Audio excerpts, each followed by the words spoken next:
कलाम हामिद अली हामी का है। खुश हूँ इस कदर के अश्क बह निकले, खुश हूँ इस कदर के अश्क बह निकले। ईद का दिन है और घर से हम निकले। मुझे देखकर नए कपड़ों में मलबूस, मुझे देखकर नए कपड़ों में मलबूस, आईना कहने लगा हुजूर आप गम से कब निकले। मुझे छेड़ नाम ले जिक्र कर उसका, मुझे छेड़ नाम ले जिक्र कर उसका, किसी बहाने तो मेरी आंख से ये नम निकले।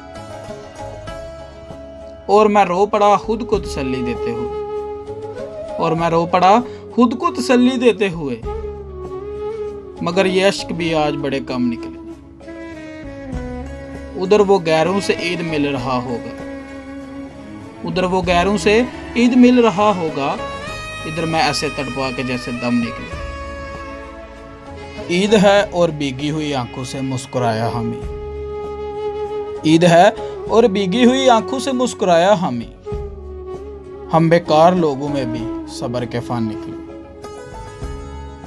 खुश हूं इस कदर के अश्क बह निकले। ईद का दिन है और घर से हम निकले। एक मुख्तसर कागिश संजीदा लोग की जानिब से। वीडियो पसंद आने की सूरत में हमारा चैनल जरूर सब्सक्राइब कीजिएगा।